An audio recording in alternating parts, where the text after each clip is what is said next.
What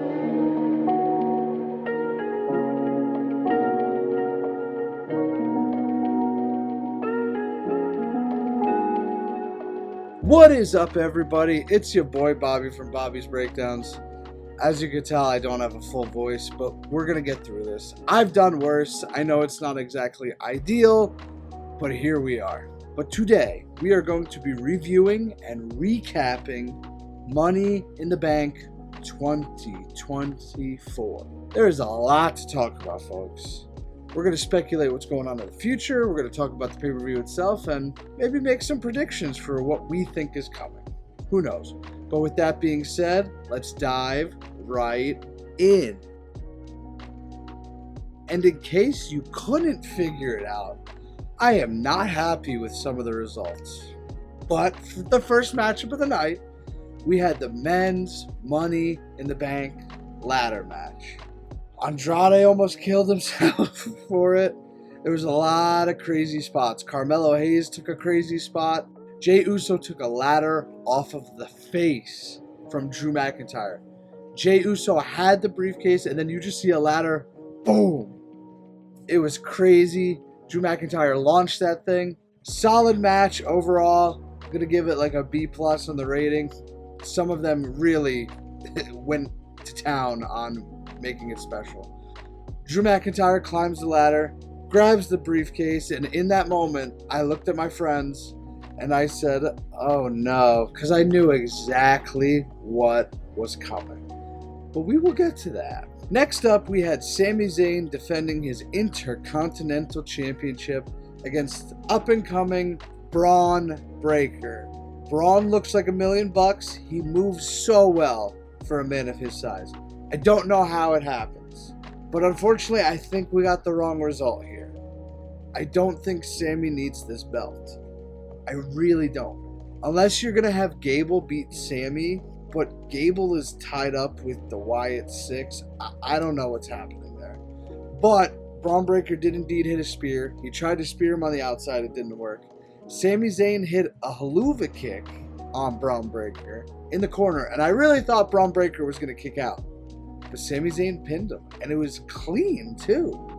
At least have Ludwig Kaiser or Sheamus distract Braun. I don't know why you had to give him a clean loss here.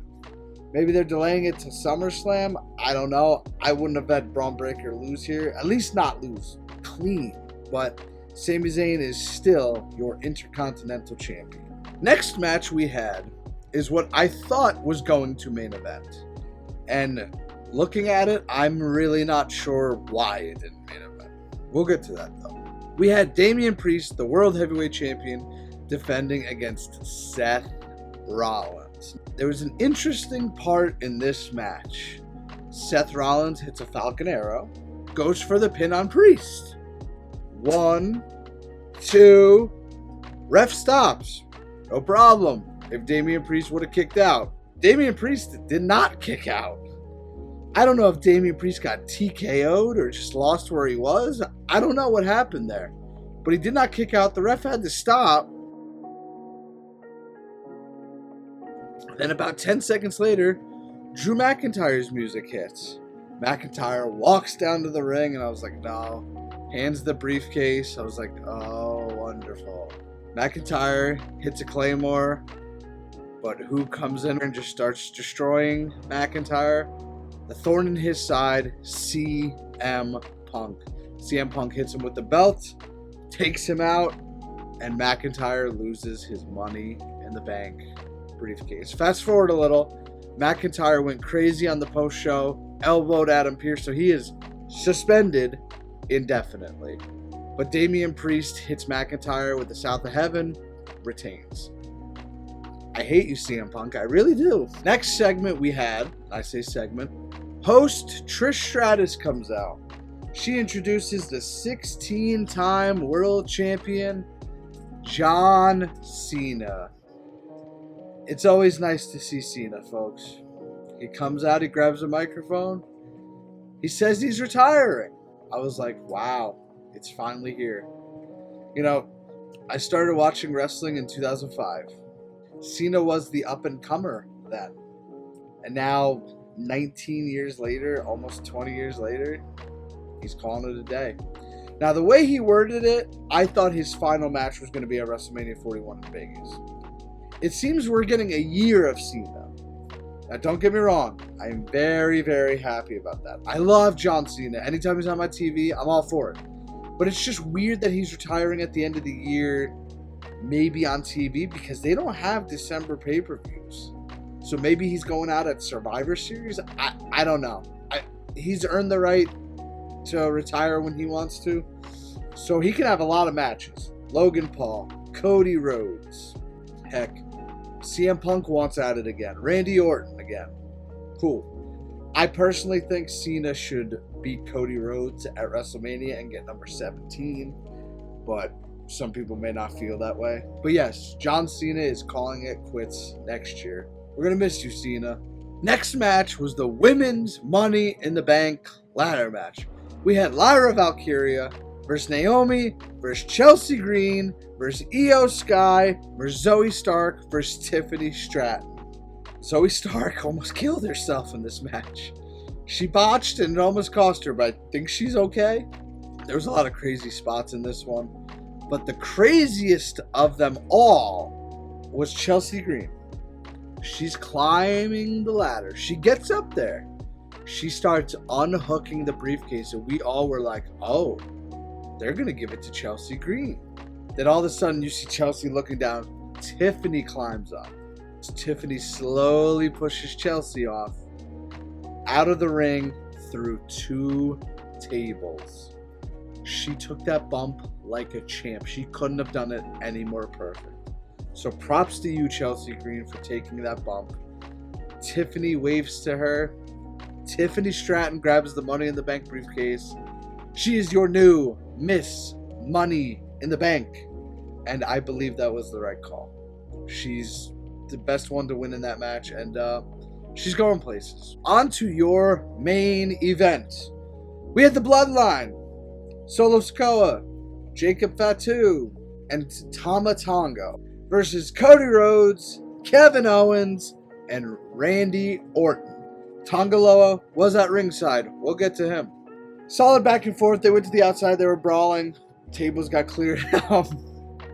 Kevin Owens goes to pick up Tama Tonga. The ref is knocked out at this point. Tongaloa comes up from behind Owens. I'm even laughing thinking about it. He hits Owens in the butt on accident, trying to low blow him. Okay, fine, whatever. Accidents happen. The second time he comes up from behind him, Owens is lifting Tama Tonga. The video, you can see he hits Tama Tonga square in the face. Don't do it, Tama. I'll save you.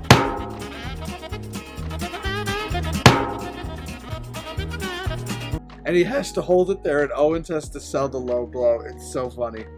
But the ending to the match shocked me. Solo Sikoa hits the Samoan Spike on Cody Rhodes and gets the win. I think it's Cody Rhodes versus Solo at SummerSlam. You have to do it now. Solo pinned Cody. I thought it was going to be Randy versus Cody. But now, no. It's got to be Cody versus Solo. And if Roman Reigns doesn't return there, I don't know. He has to return at SummerSlam. Maybe he would have been at Money in the Bank, but with his father passing away, maybe things changed. Who knows? But it's looking like Cody versus Solo at SummerSlam. If that match closes the night, you know Roman's coming. But we're going to predict the SummerSlam card a little. Now, I'm not going to get this perfectly, but I think we're heading down the right track. Cody versus Solo, like I said. Gunther versus Priest, that's already confirmed. McIntyre versus Punk, assuming Punk is cleared. Logan Paul versus LA Knight for the United States Championship. Bayley versus Nia, already confirmed. I'm going to say Liv versus Rhea Ripley. Not sure if Rhea Ripley will be back by then, but I think it's going to be them. And my final match I have right now, obviously much more is going to get added. Sami Zayn versus Chad Gable for the Intercontinental Championship. What do you guys think about my booking for SummerSlam?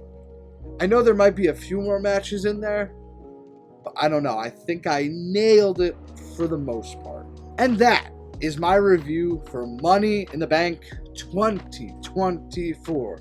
What did you guys think of the pay-per-view overall?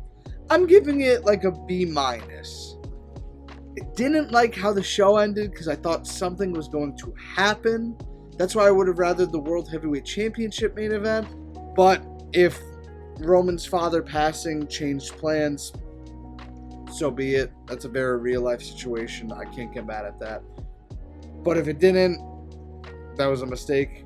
What do you think about my SummerSlam booking, too? Let me know in the comments below. But with that being said, make sure you subscribe.